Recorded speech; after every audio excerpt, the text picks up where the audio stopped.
Masquerade of a Dead Sword, a Tragedy by Thomas Ligotti. When the world uncovers some dark disguise, embrace the darkness with averted eyes. Psalms of the Silent. Part 1. Faliol's Rescue. No doubt the confusions of Carnival Night were in some measure to blame for many unforeseen incidents. Every violation of routine order was being committed by carousing masses, their high register songs of celebration harmonizing with the low, droning pedal point which seemed to be sustained by the night itself. Having declared their town an enemy of quiescence, the people of Soldori had taken to the streets. There they conspired against solitude, and, to accompanying gyrations of squealing abandon, sabotaged monotony. Even the Duke, a cautious man and one not normally given to those extravaganzas perpetrated by his counterparts in Lines or Daranzella, was now holding a lavish masquerade, if only as a strategic concession to his subjects. If all the inhabitants of the three towns, those under the rule of the Duke of Soldori, occasionally to the Duke's dismay, were the most loving of amusement, in every quarter of their usually sedate principality, frolicking merrymakers combed the night for a new paradise, and were as likely to find it in a blood match as in a bewitching countenance. All seemed anxious, even frantic, to follow blindly the entire spectrum of diversion, to dawdle about the lines between pain and pleasure, to obscure their vision of both past and future. So three well-drunk and hog-faced men, sitting in a roisterous hostelry, might well be excused for not recognizing Faliol, whose colors were always red and black. But this man, who had just entered the thickish gloom of that drinking-house, was garbed in a craze of colors, none of them construed to a pointed effect. One might have described this outfit as a motley gone mad. Indeed, what lay beneath this fool's patchwork were the familiar blacks and reds that no other of the three towns, neither those who were dandies, nor those who were sword whores, nor even those who, like Faliol himself, were both, would have dared to duplicate. But now these notorious colors were buried under a rainbow of rags which were tied about the man's arms, legs, and every other part of his person, seeming to hold him together like torn strips hurriedly applied to the storm-fractured joists of a sagging roof. Before he had closed the door of that cave-like room behind him, the draught rushing in from the street made his frayed livery come alive, like a mass of tattered flags flapping in a calamitous wind. But even had he not been cast as a tatterdemalion, there was still so much else about Faliol that was unlike his former self. His sword, a startling length of blade, bobbed about unbuckled at his left side. His dagger, whose sheath bore a mirror of polished metal, which now seemed a relic of more dandified days, was strung loosely behind his left shoulder, ready to fall at any moment, and his hair was trimmed monkishly close to the scalp, leaving little reminder of a gloriously hirsute era. But possibly the greatest alteration, the greatest problem and mystery of Faliol's travesty of his own image, was the presence on his face of a pair of spectacles. And given that these spectacles were darkly tinged, as though fashioned from some murky substance, the eyes behind them were obscured. Still, there remained any number of signs by which a discerning scrutiny could have identified the celebrated Faliol. For as he moved toward a seat adjacent to the alcove where the booming-voiced trio was ensconced, he strode with a scornful, somehow involuntary assuredness of which no reversals of fate could completely unburden him, and his boots, although their fine black leather had gone gray with the dust of roads, that a zealous equestrian such as Faliol would never have trod, still jangled with a few of those once innumerable silver links from which dangled small, agate-eyed medallions, ones identical to the onyx-eyed amulet which in other days hung from a silver chain around his lean throat. Now, however, no medallion ornamented Faliol's chest, and since he had lost or renounced the inkish eye of onyx, he had acquired two eyes of shadowed glass. Each lens of the spectacles reflected, like twin moons, the glow of the lantern above the place where Faliol seated himself, as if unaware that he was not settled in some cloistered cell of lucubration. He removed from somewhere within his shredded clothes a small book having the words Psalms of the Silent inscribed upon its soft, worn cover. And the cover of the book was black, while the characters of its title were the red of autumn leaves. Faliol, a scholar, someone whispered in the crowded depths of the room, while another added, a scholar of his own grief, so I've heard. Faliol unfixed the tiny silver clasp and opened the book somewhere towards its middle, where a thin strip of velvet marked his place, and if there had been a miniature mirror bound in place on the book's left-hand leaf, Faliol could have seen three thuggish men gazing mutely, not to say thoughtfully, in his direction. Moreover, if there had been a second mirror set at the same angle on the book's right-hand leaf, he could also have noticed a fourth pair of eyes spying on him from the other side of the hostelry's engrimed window panes.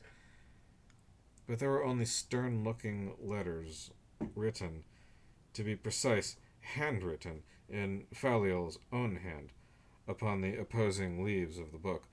Thus Faliol could not have seen either of these parties, who, for reasons separate or similar, were observing him. All he saw were two pale pages elegantly dappled by somber verses. Then a shadow passed across these pages, and another, and another. The three men were now standing evenly spaced before Faliol, though he continued to read as if they were not present. He read until the lantern above was extinguished, its stump of tallow snuffed out by the middleman's grossly knuckled stumps of flesh. Clasping his book closed, Faliol replaced it within the rags around his heart and sat perfectly still. The three men seemed to watch, in a trance of ugsome hilarity, at this slowly and solemnly executed sequence of actions. The face at the window panes merely pressed closer to witness what, in its view, was a soundless scene. Some words of insult appeared to be aimed at the man in rags by the three men standing before him. The first of them splashed some ale upon the bespectacled personage, as did the second man from his enormous tankard. Then more ale, this time expectorated, was received by the victim as the third man's contribution to what became a series of petty torments. But Faliol remained silent and as motionless as possible, thereby expressing an attitude of mind and body which seemed only to provoke further the carnival-mad souls of the three Soldorians. As the moments passed, the men waxed more cruel and their torments more inventive. Finally, they jostled a bloody-mouthed Faliol out of his seat. Two of them pinioned him against the planks of the wall, while the trio's hulking third member snatched his spectacles. A pair of blue eyes was suddenly revealed. They firmly clenched themselves closed, then reopened as if bursting out of black depths and into the light. Faliol dropped to his knees, and his mouth stretched wide to let out a strangled scream, the scream of a mute under torture. But very soon his features relaxed, while his ragged chest began pumping up and down with an even rhythm. He rose to his feet.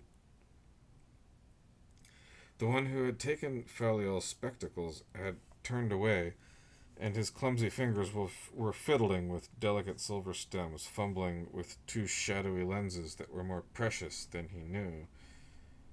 Thus amused and diverted, he did not perceive that Faliol had drawn his dagger from its shoulder sheath and was cutting away at his companions with stealth and savagery. "Where?" he started to shout to his loutish comrades as they ran ripped and bloody from the hostelry. Then he turned about face to feel Faliol's sword against his greasy leather doublet.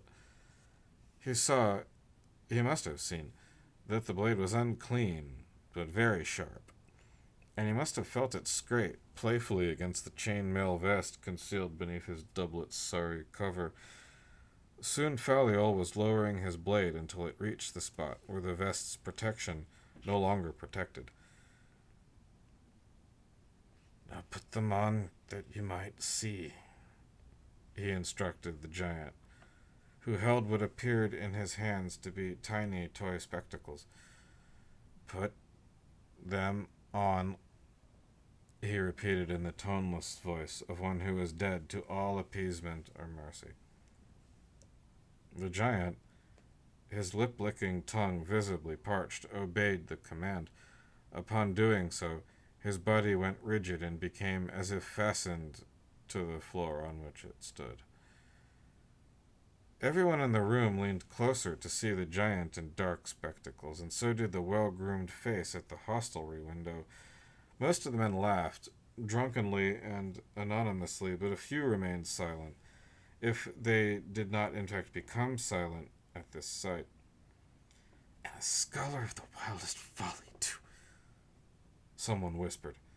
Faliel himself grinned like a demon, his eyes widening at his work. After a few moments, he returned his sword to its sheath, and even so the giant held his transfixed position. Faliel put away his dagger, and the giant did not budge a hair. Trapped within himself, he stood with paralyzed arms hanging beside his enormous flanks. The giant's face was extraordinarily pale, his grizzled cheeks like two mounds of snow that had been sown with ashes. Above them, circles of glass gleamed like two black suns. All laughter had ceased by now, and many turned away from the unwanted spectacle. A giant's meaty lips were the only part of him that moved, though very slowly and very much in the manner of a dying fish gasping in the dry air. But having seen through Faliol's spectacles, the giant was not dying in his body, only his mind was a corpse. "The wildest folly," whispered the same voice. Gently, almost contritely, Faliol removed the spectacles from the face of the dumbstruck idol, and he waited until he was outside the hostelry before replacing them on his own. "Good sir," called a voice from the shadows of the street. Faliol paused, but only as if considering the atmosphere of the night, and not necessarily in response to a stranger who had accosted him. "Please allow me to identify myself with the name Streldon. I assume my messenger spoke with you last eve in Lanus. How generous of you to come to Soldori to meet with me." "Well, then here's my coach," he said, "so that we need not talk in all the confusion of carnival night." And when the coach began moving down streets on the circumference of the festivities, this finely habited gentleman, though he was just barely more than a youth, continued to speak to a silent Faliol. "I was informed you had arrived in Soldori not long before this very moment, and I've been waiting for a discreet interval in which to approach you. Of course you were aware of my presence," he said, pausing to scan Faliol's expressionless face. "How unfortunate that you were forced to reveal who you are back in that sty of a drinking house. But I suppose you couldn't allow yourself to undergo much more of that treatment. merely for the sake of anonymity. No harm done, I'm sure. And I am sure, Faliol replied in a monotone, that three very sad men would disagree with you. The young man laughed briefly at what he understood to be a witticism. In any event, their kind will have their throats wrapped in the red cord sooner or later. The Duke is quite severe when it comes to the lawlessness of others. What brings me to what I require of you tonight, presuming that we need not bargain over the terms our messenger proposed to you in Lannas. Very well, said Streldon, though obviously he had been prepared to haggle over the matter. But he left no pause which might have been filled with the second thoughts of this hired sword, who looked and acted more like one of the clockwork automatons which performed their mechanical routines high above the town square of Soldori. Thus, with a slow turn of his head and a set movement of his hand, Faliol received the jeweled pouch containing one half of his payment. Streldon promised that the other portion would follow upon the accomplishment of their night's work, as he now portrayed its reasons and aims.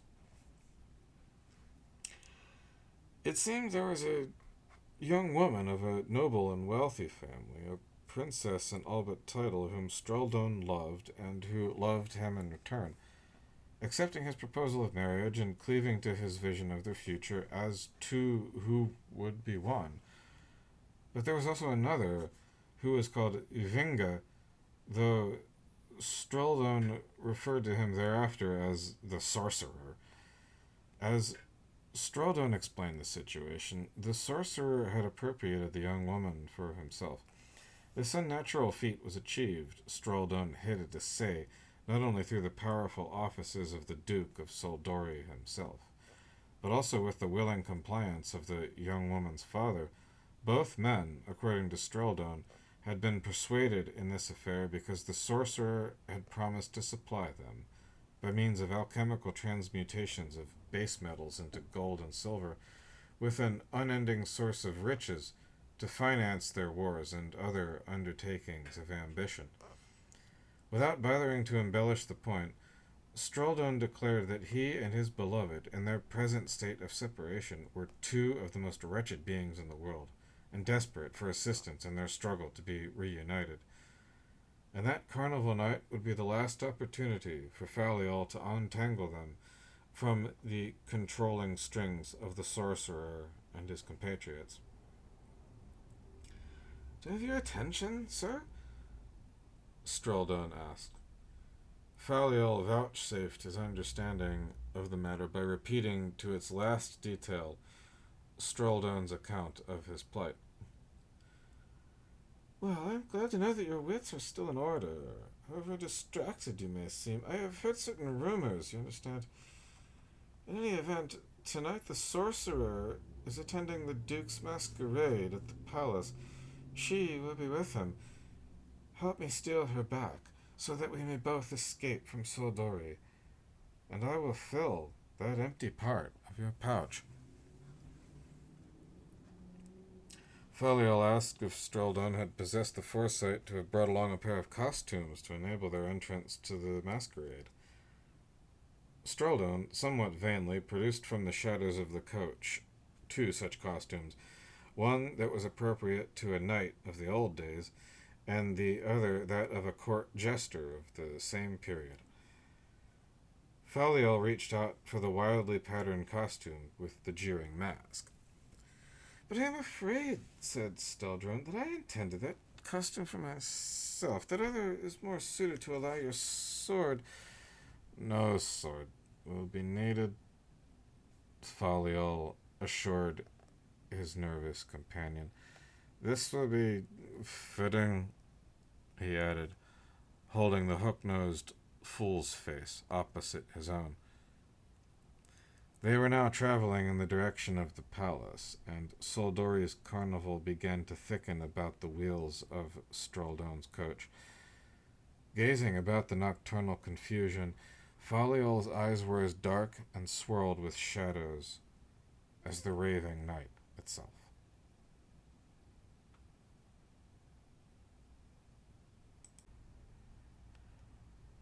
Part 2. The Story of the Spectacles.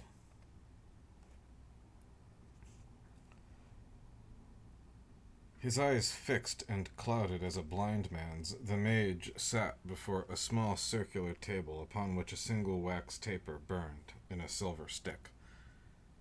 Illuminated by that modest flame, the surface of the table was inlaid with esoteric symbols, a constellation of designs which reduced essential forces of existence to a few, rather picturesque, patterns. But the mage was not occupied with these. He was simply attending to someone who was raving in the shadows of a secret chamber. The hour was late, and the night was without a moon. The narrow window was behind the beardless, pallid face of the mage, was a solid sheet of blackness that seemed to absorb the candlelight. Every so often someone would move before this window, his hands running through his thick dark hair as he spoke, or tried to speak. Occasionally he would move toward the candle flame, and a glimpse could be caught of his bold attire in blacks and reds, his shining blue eyes, his fevered face. Calmly, the mage listened to the man's wild speech.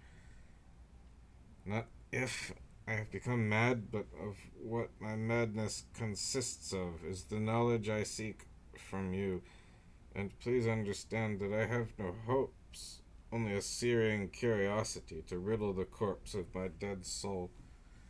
As for the assertion that I have always been engaged in deeds which one might deem mad, I would be obliged to answer, yes, countless deeds, countless mad games of flesh and steel. Having confessed that, I would also avow that these were sanctioned provocations of chaos, known in some form to the body of the world, and even blessed by it, if the truth be spoken. But I have provoked another thing, a new madness which arrives from a world that is on the wrong side of light, a madness that is unsanctioned and without the seal of our natural selves. It is a forbidden madness, a saboteur from outside the body of known laws, and as you know, I have been the subject of its devastation.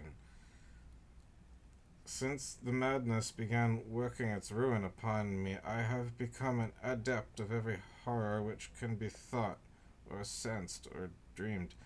In my very dreams, have I not told you of them?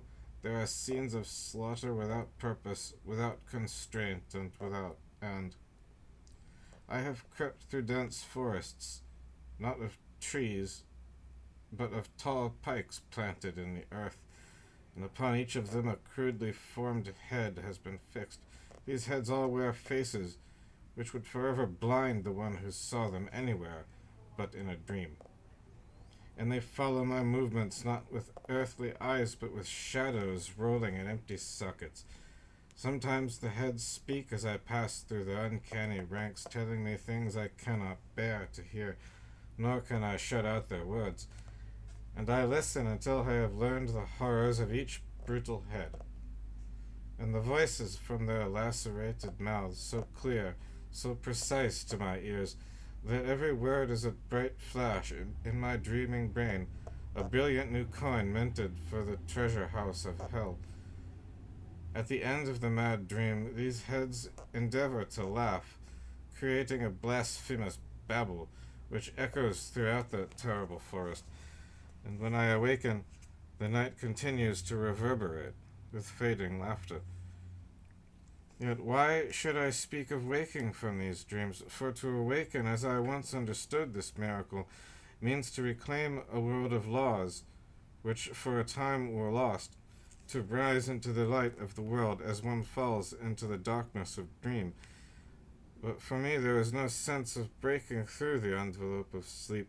It seems that I remain a captive of these dreams, these visions, for when one leaves off another begins, like a succession of connected rooms which will never lead to freedom, and for all I can know, I am even now the inhabitant of one of these rooms, and at any moment, I beg forgiveness, wise man, you may transform into a demon and begin to disembowel weeping children before my eyes and smear their entrails upon the floor, so that in them you may read my future, a future without escape from those heads and from what comes after.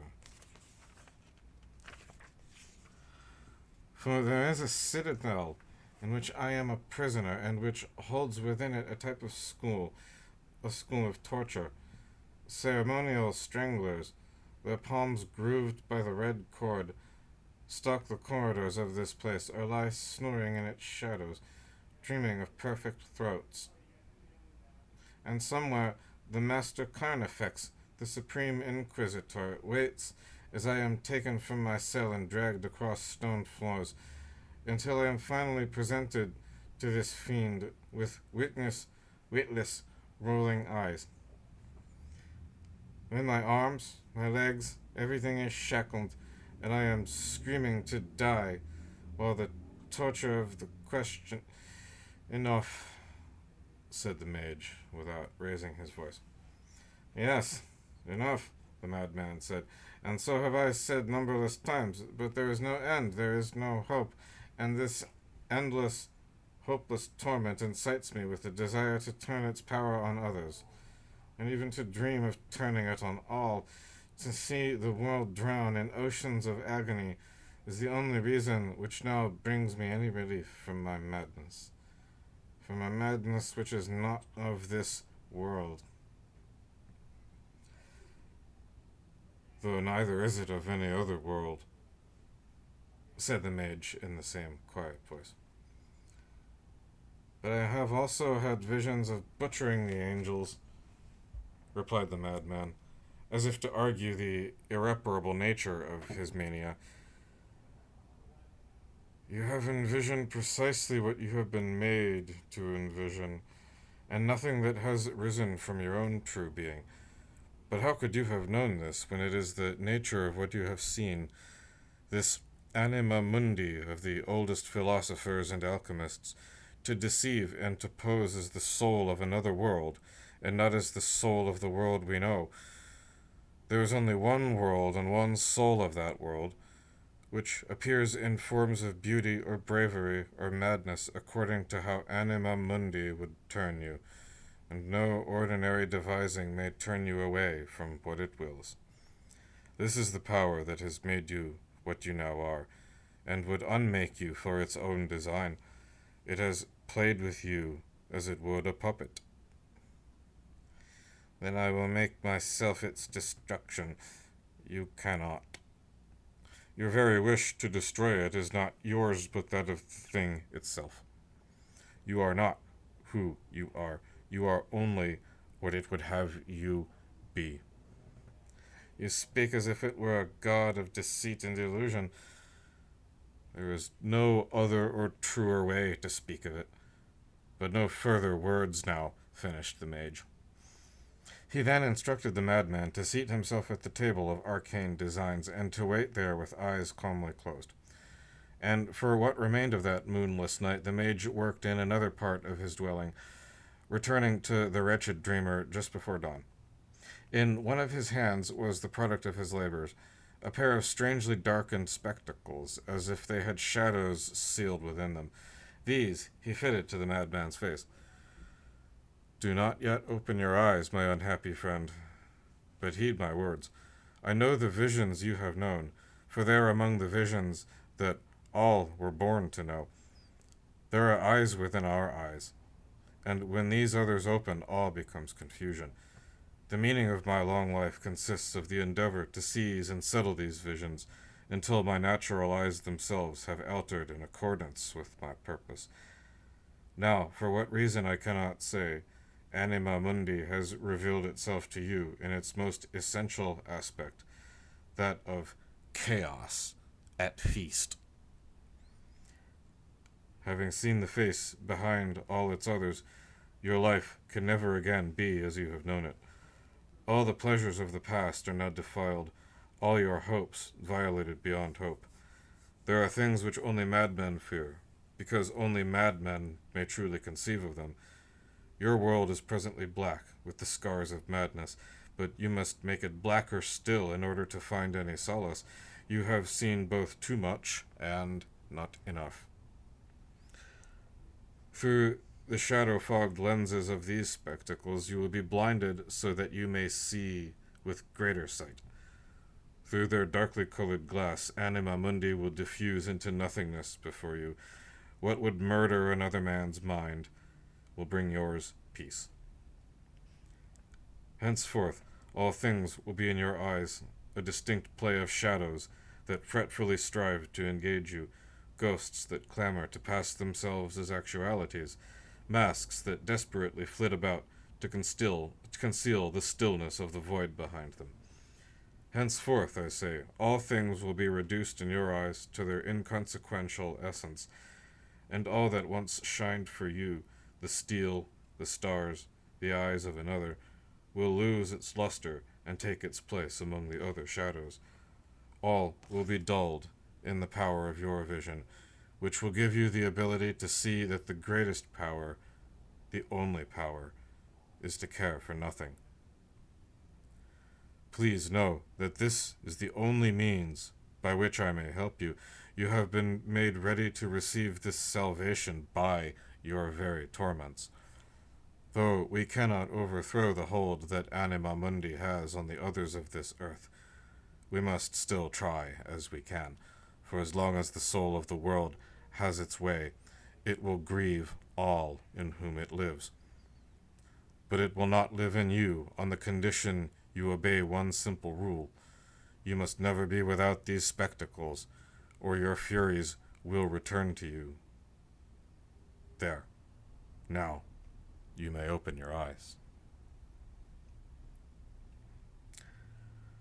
Faliel sat very still for some time, unease of heart within him as he gazed through the spectacles. At first he did not notice that one of the mage's own eyes was closed, covered by a sagging eyelid. When at last he saw this and perceived the sacrifice, he said, "And how may I serve you, wise man?" Beyond the window at the back of the two figures, something seemed to be at watch. Neither man took note of the image, which was so obscure as to be nearly invisible. Some would call it a face, yet its features were translucent, such that not even the sharpest eye could read them clearly, nor could any eye outside that room, where Faliol and the mage sat quietly conversing, suffer to behold such a vision.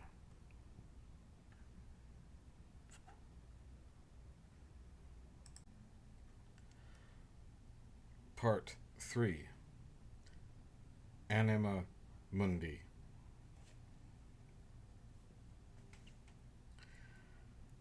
While the revelers in the streets of Soldori remedied their discontents by throwing off the everyday face of orthodoxy, those attending the masquerade at the Duke's palace found their deliverance by donning other faces, other bodies, and perhaps other souls.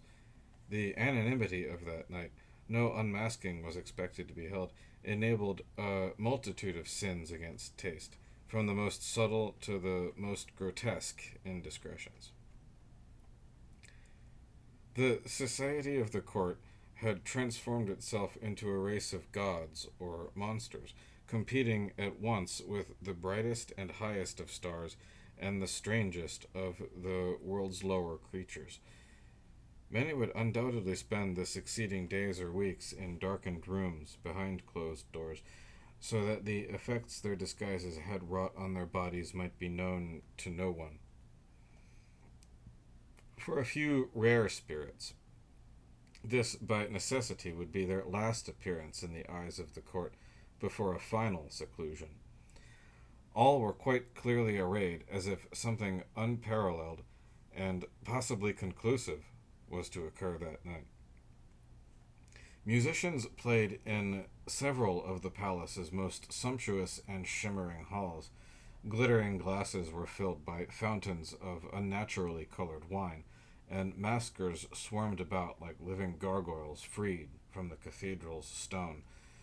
All, or nearly all, were straining for some unheard-of antic, suffering the pleasures of expectancy.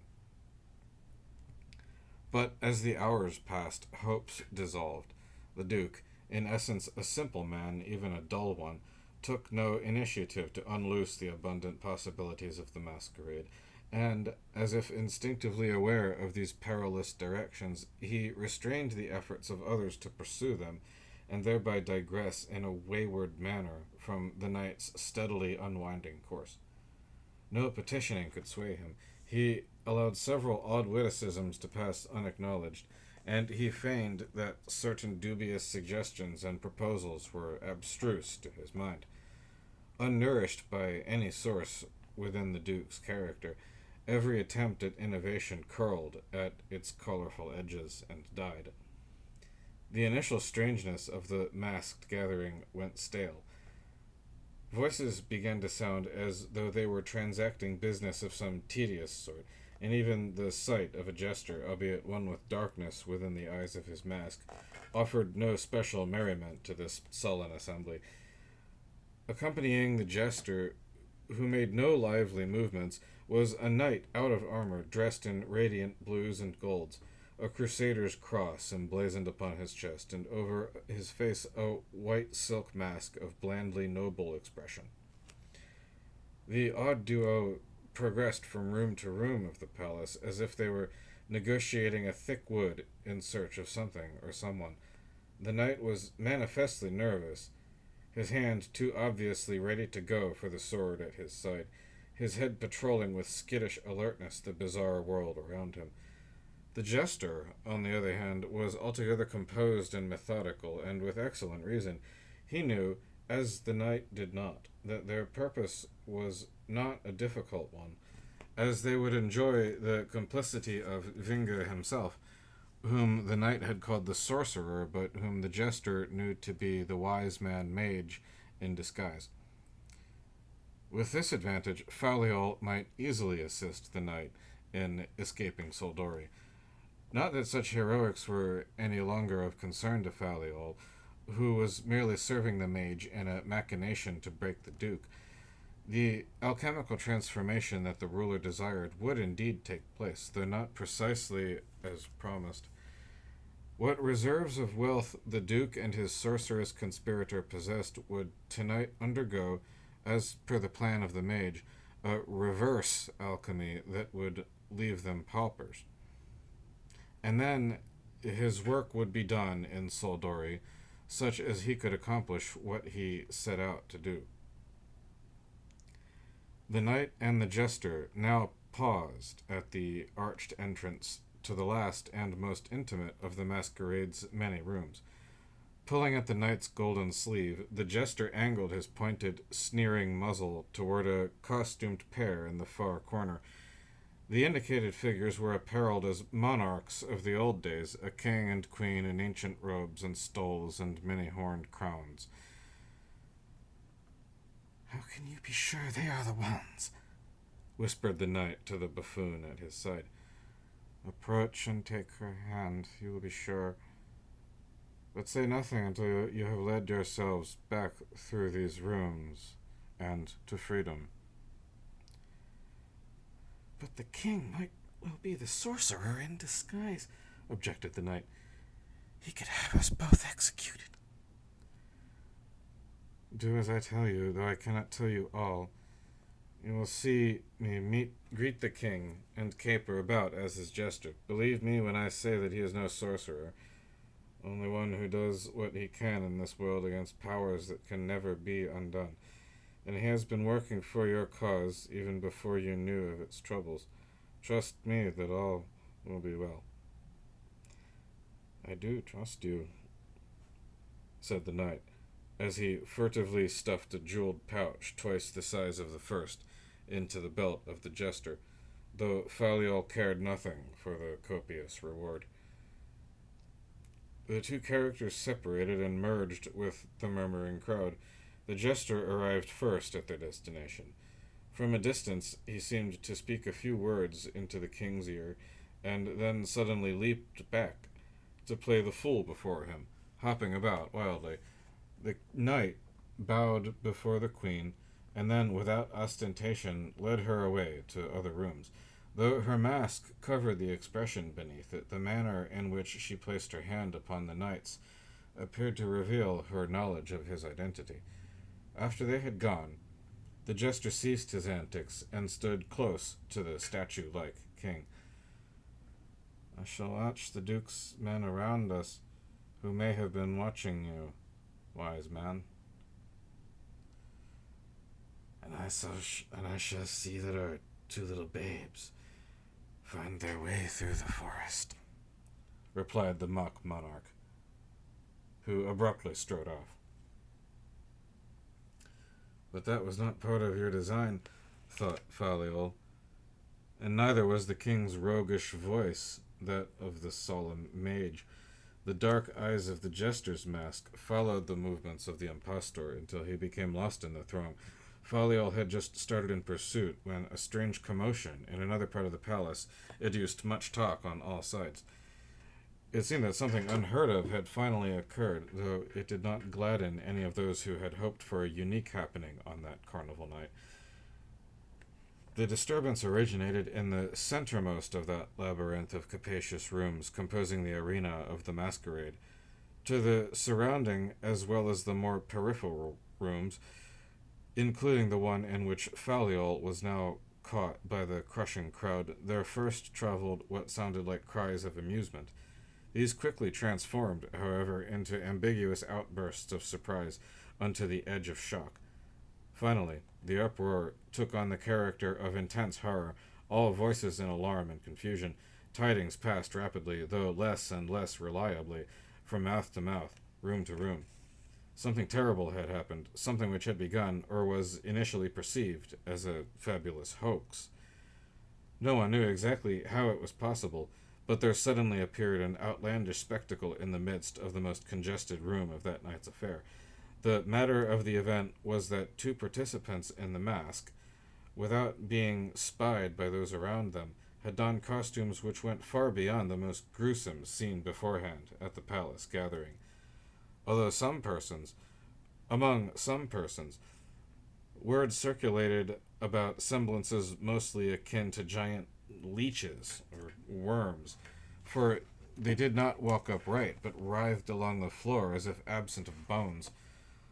Others heard that these prodigies of disguise possessed countless tiny legs, and thus more properly resembled centipedes of some type.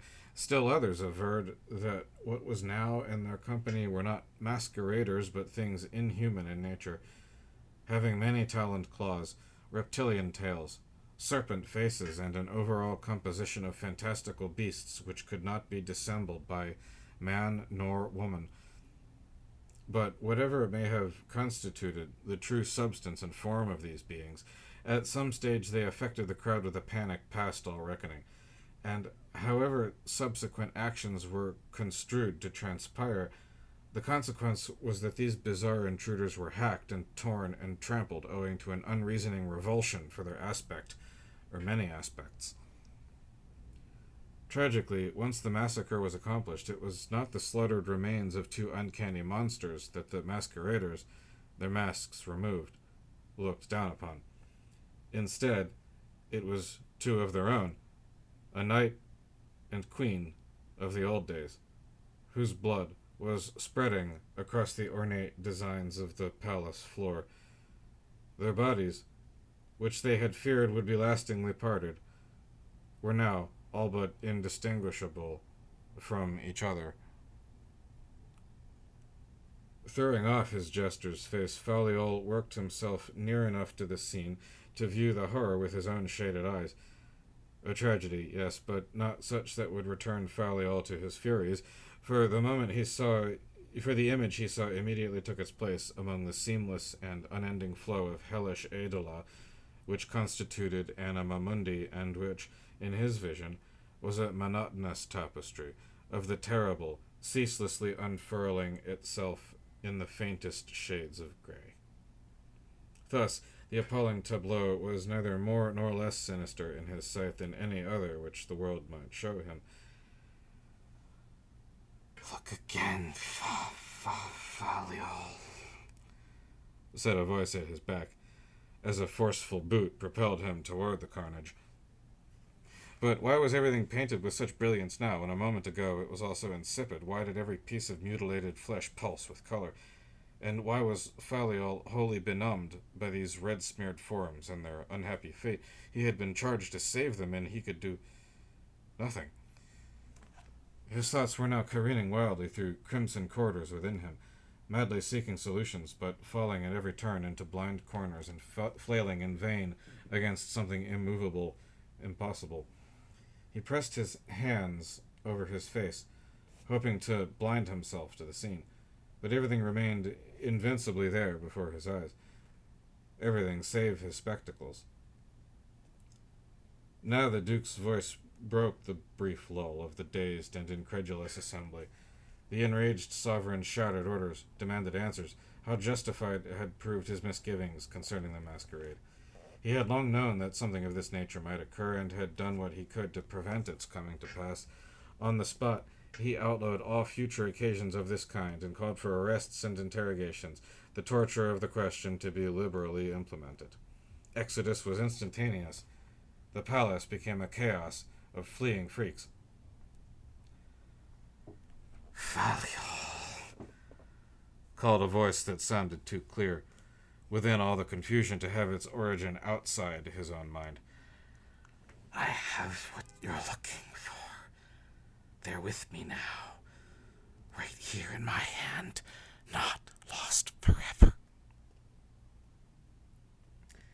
When Faliol turned around, he saw the masked king standing some distance away, unmolested by the frantic mob.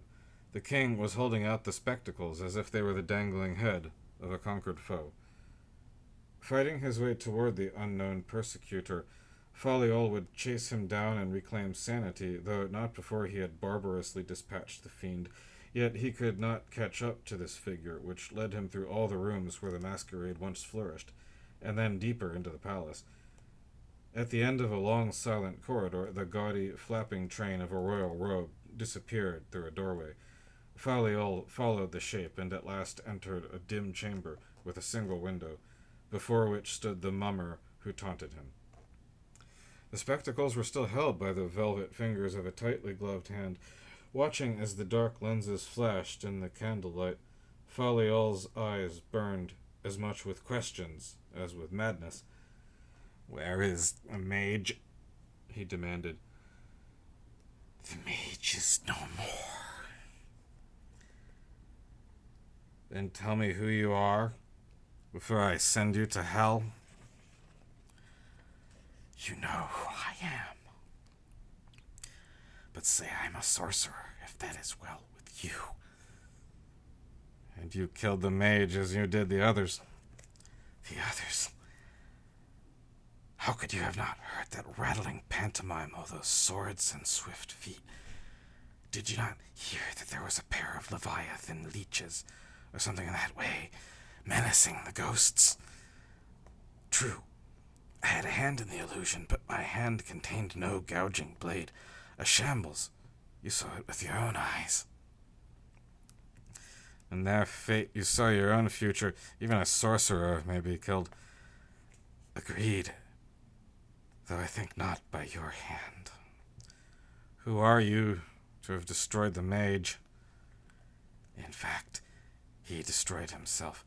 A heroic act, I'm sure. And he did it before my own eyes, as if in spite. As for myself, I confess that I am disappointed to be so far beneath your recognition. We have met previously, please remember, but it was many years past, and I suppose you became forgetful as well as dim-sighted once you put those pieces of glass over your eyes. You see why the mage had to be stopped. He ruined you as a madman, as my madman. But you might recall that you had another career before the madness took you, did you not? Brave Faliol. Do you not remember how you were made as such? Do you not wish to remember that you were Faliol the dandy before we met on the road that day? It was I, in my role as a charm seller, who outfitted you with that onyxide amulet, which you once wore around your neck. It was that bauble which made you the skillful mercenary you once were, and that you loved to be. And how everyone else loved you that way. To see a weakling become a man of strength and of steel is the stuff of public comment, of legend, and of diversion in general. And how much more do they love to witness the reverse of this process, to see the mighty laid low, the lord of the sword made mad. This was the little drama I had planned. You were supposed to be my madman, Faliol, not the imperturbable fool of that magician. You were supposed to be a real lost soul of torments in red and black, not a pathetic monk chanting silent psalms and pale breaths. Do you not understand? It was Vinga who ruined you, who undid all my schemes for your tragic and colorful history. Because of him I was forced to change my plans, which are many and touch the lives of all. Yes, it was your mage who had wrested his soul from me and believed he could do the same for you. Blame him for the slaughter of those innocents and for what you are about to suffer. You know my ways. We are not strangers. No, demon horror, we are not. You are indeed the foul thing. The wise man described to me all the dark powers which we cannot understand, but only hate. Poor Faliol, how wrong you are to contend that the one who stands before you is hated, whatever few enemies I have. Do you hear those rhapsodic voices in the streets below? They are not filled with hate. Even when I excruciate them, they make excuses for me. They could not possibly hold a greater love for what gives them all they have, however little it may sometimes come to. But I would never go so far that they would turn against their own perpetuity. Only as they live do I live on.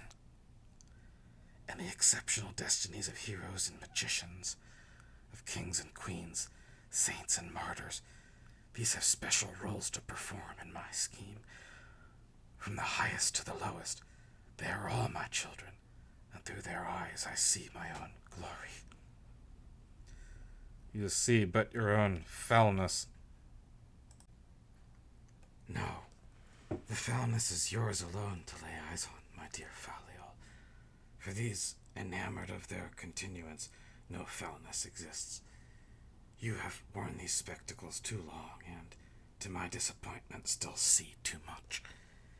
You have seen me as others have not, if that pleases you, and for that you must come to an end. This is a privileged doom for those such as yourself, a type of consolation. You have said enough. To be sure, my time is precious, and yet I have not said what I came here to say, or rather to ask. You know the question. Do not deny it, Faliol.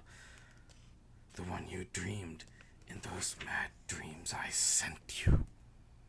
The torture of the question you dreaded to hear asked, and dreamed more to have answered. Demon, what is the face of the soul of the world? No, it is not a face.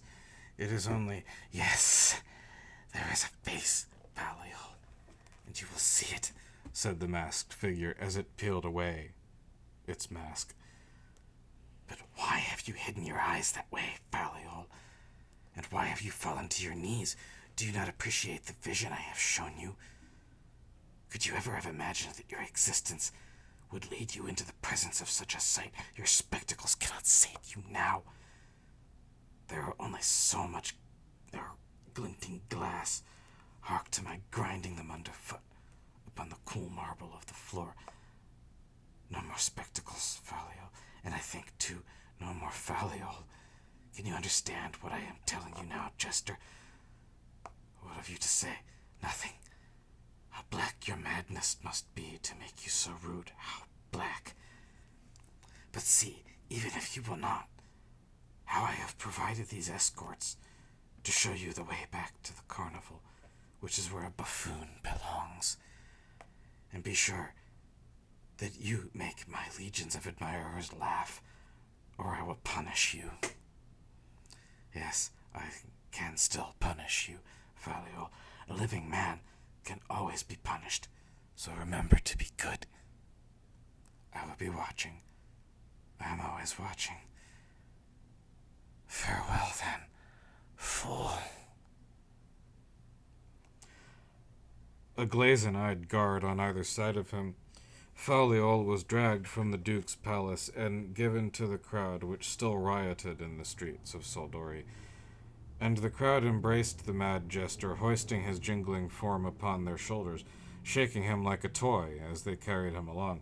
In its scheme to strangle silence forever, Soldori's unruly populace bellowed a robust refrain to Faliol's sickly moans. Into an onyx-black night his eyes gazed, and his mind vanished.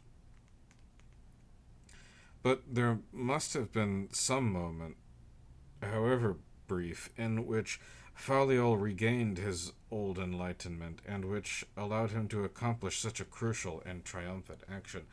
Was it solely by his own sleeping strength, fleetingly aroused, that he attained his greatest prize? If not, then what power could have enabled his trembling hands to reach so deeply into those haggard sockets, and with a gesture brave and sure, dig out the awful seeds of his suffering?